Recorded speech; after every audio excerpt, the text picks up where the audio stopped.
Salam alaikum. Bonjour à tous et bienvenue dans ce nouvel épisode de Median Podcast. Dans l'épisode précédent, nous avons exploré l'histoire de Moïse et son chemin vers Dieu.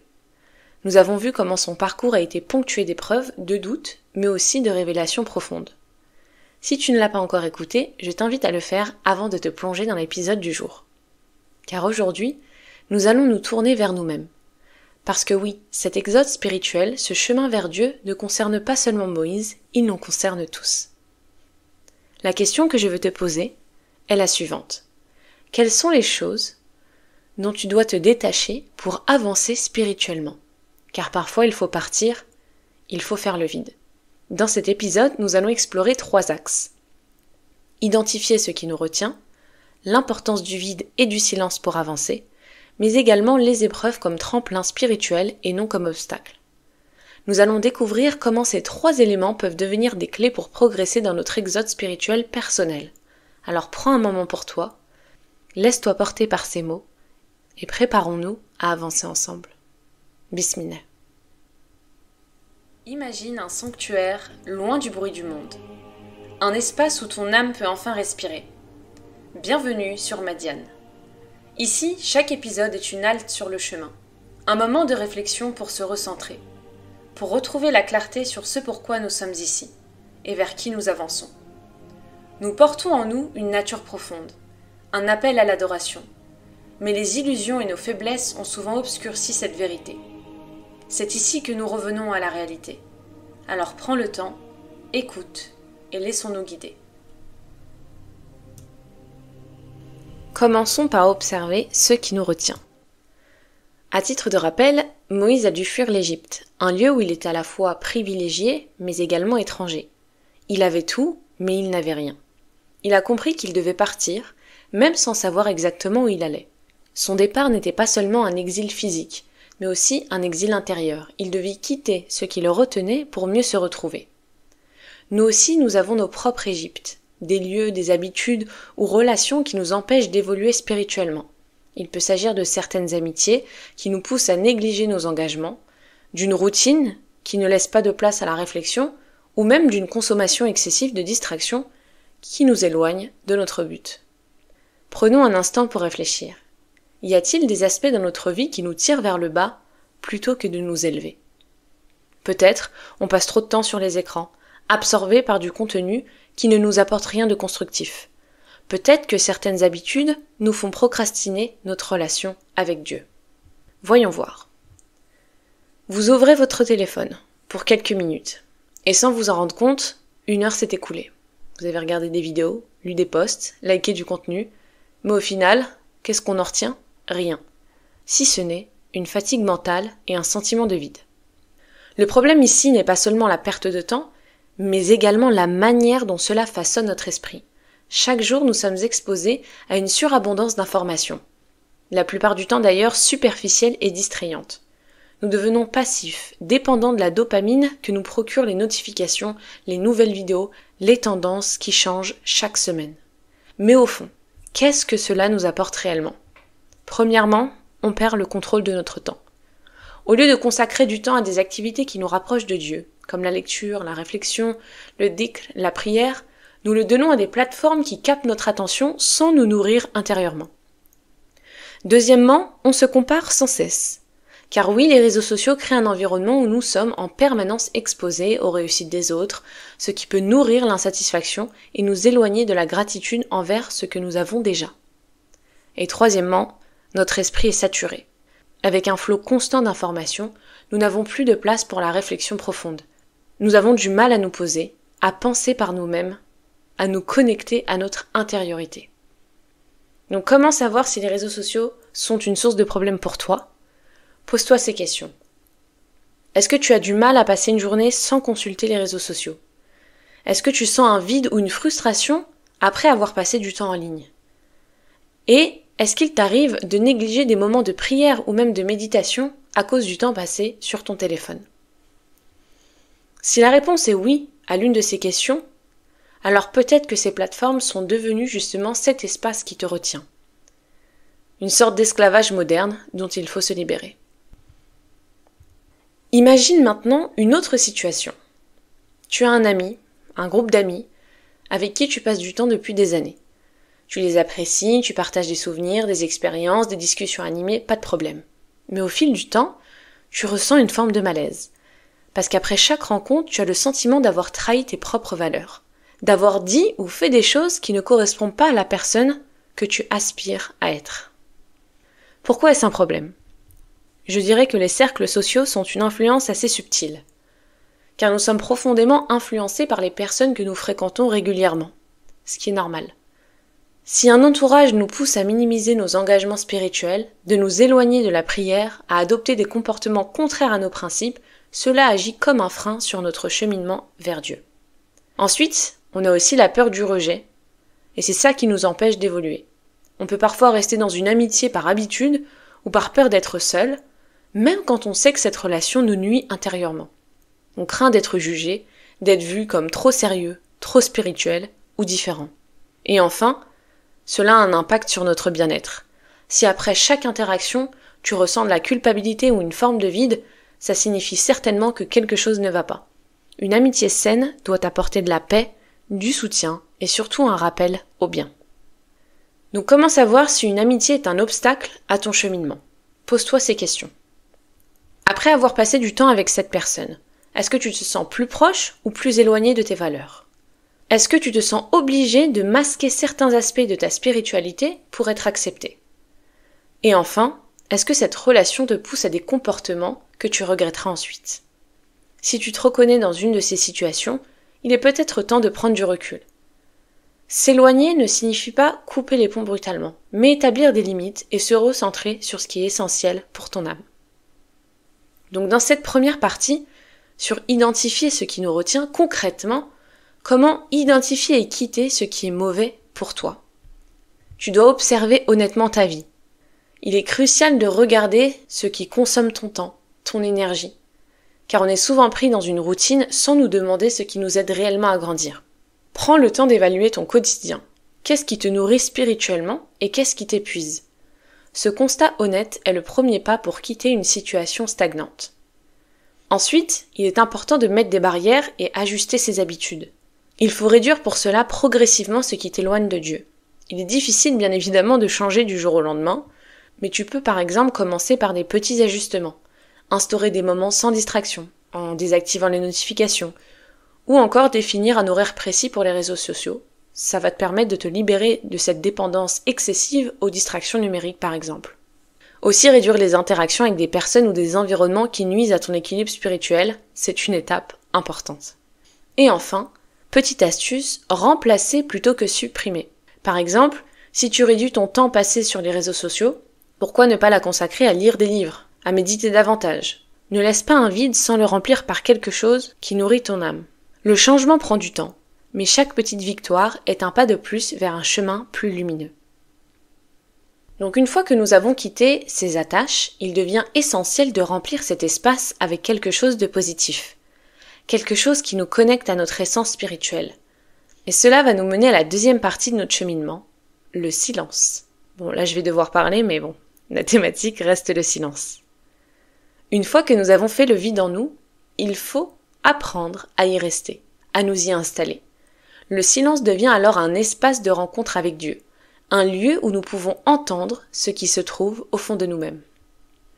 Voyons voir ensemble l'importance du vide et du silence pour mieux avancer. Le silence est un aspect trop souvent négligé dans nos vies. On vit dans un monde où le bruit est omniprésent. Je l'ai déjà mentionné dans un autre épisode. Notifications, conversations, distractions constantes. Mais le silence est nécessaire pour avancer spirituellement. C'est dans le vide que nous avons l'opportunité de nous retrouver, d'entendre notre cœur et d'écouter la voix que Dieu nous donne.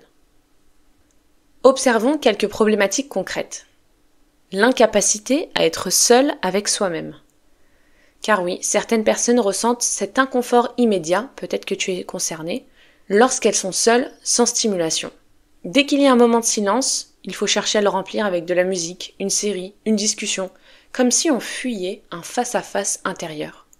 Mais pourquoi ça ressemble à un problème ? Parce qu'on ne sait plus qui on est réellement. Quand on est constamment stimulé par des contenus extérieurs, on n'a jamais l'occasion de nous interroger sur nos propres pensées, nos émotions profondes, nos aspirations, notre identité devient floue, influencée par ce que nous consommons, plutôt que par ce que nous sommes. Cela mène aussi à la fuite de soi. Si on ressent un malaise dès qu'on est seul, c'est peut-être parce qu'il y a en nous des choses non résolues, des peurs, des regrets, des questionnements existentiels. Et au lieu d'y faire face, on préfère les étouffer sous un flot de distractions. Et enfin, cela peut mener également à une incapacité à se connecter à Dieu, car la spiritualité demande de l'introspection, du silence intérieur. Mais si nous sommes toujours en train de fuir les moments de solitude, comment pouvons-nous espérer entendre l'appel de Dieu dans notre cœur ? Donc comment est-ce que tu peux reconnaître si tu es concerné ? Est-ce que tu te sens mal à l'aise dans le silence, au point de toujours chercher à l'éviter ? Est-ce que tu as du mal à rester seul sans sortir ton téléphone ou allumer quelque chose en fond sonore ? Et est-ce que tu trouves que tes journées sont pleines d'activités, mais qu'au fond, tu te sens toujours vide ? Si tu réponds oui à certaines de ces questions, il est peut-être temps de t'accorder des vrais moments de solitude, sans distraction, pour apprendre à être en paix avec toi-même. Une seconde problématique qui peut découler de cela, c'est l'angoisse du vide et de l'ennui. Une autre chose qui s'applique à pas mal d'entre nous, c'est que beaucoup ont du mal à s'arrêter, à ralentir. On remplit notre emploi du temps à l'excès, évitant ainsi tout moment de calme. Mais au final, ce trop-plein nous empêche d'entendre notre voix intérieure et celle de Dieu. Le résultat ? Une fatigue mentale constante. Car à force de tout remplir, on finit par s'épuiser. On a l'impression d'être productif, mais en réalité, on court après quelque chose sans jamais vraiment avancer spirituellement. C'est un peu comme si on avançait dans une roue, comme pour les hamsters. Ensuite, il y a un deuxième résultat flagrant, c'est qu'un bruit permanent empêche la réflexion. Quand l'esprit est toujours sollicité par des tâches, des projets, des discussions, notre esprit n'a jamais le temps de se poser et de s'interroger sur des questions essentielles. Pourquoi est-ce que je fais tout ça ? Où est-ce que je vais réellement ? Est-ce que je me rapproche de Dieu ou est-ce que je me noie dans l'agitation ? Nous ne réfléchissons plus. Et c'est assez malheureux. Et enfin, cela donne l'illusion du contrôle. Car en remplissant chaque instant, on croit éviter l'incertitude. On croit éviter le doute, la remise en question. Pourtant, c'est précisément dans ces moments de vide que la clarté nous vient. Moïse n'a pas rencontré Dieu dans l'agitation, mais dans la solitude du désert, au-dessus de cette montagne. Donc comment reconnaître cette problématique dans nos vies ? Est-ce qu'on a du mal à supporter un moment où on n'a rien à faire, entre guillemets ? Est-ce qu'on ressent un besoin de remplir notre emploi du temps, même quand c'est pas nécessaire ? Et est-ce qu'on a l'impression d'être toujours occupé, mais sans réel sentiment d'accomplissement intérieur ? Ici, si on reconnaît quelques-uns de ces comportements, peut-être que notre cœur a besoin d'un espace pour respirer, pour ralentir et pour écouter. Donc dans cette partie qui concerne le vide et le silence, comment apprendre à intégrer cela ? Premièrement, je pourrais te dire de créer des moments de silence dans ton quotidien. Car la première étape consiste à dédier des moments précis dans la journée où on va pouvoir s'éloigner du bruit.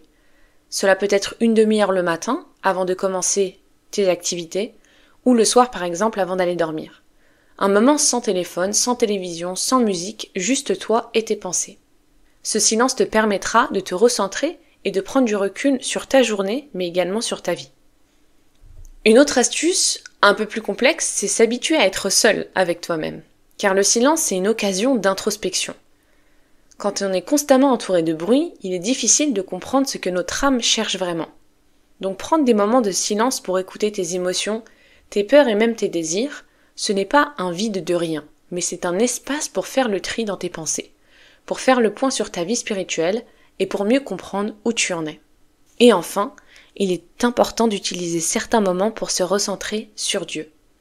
Le silence dans la prière, par exemple, est crucial pour avoir une connexion plus profonde avec Dieu. Après avoir formulé tes demandes, tes remerciements, tes invocations, laisse un moment de silence pour écouter. Car Dieu parle à ce moment-là. La prière est une communication entre toi et Dieu. C'est dans ces instants que tu peux ressentir sa présence, entendre une réponse ou une inspiration pour tes prochaines étapes. Donc le silence devient un moyen d'intimité avec Dieu, loin du monde extérieur. Une fois qu'on a appris à nous détacher premièrement de ce qui nous retient, et ensuite à cultiver le silence pour nous reconnecter à notre aide spirituelle, il est inévitable que nous allons rencontrer des épreuves sur notre chemin. Ces défis, loin d'être des obstacles insurmontables, deviennent des occasions de croissance et de transformation. Cela nous amène à la dernière partie de cet épisode, comprendre les épreuves comme des tremplins spirituels, des moments de passage et non des fins.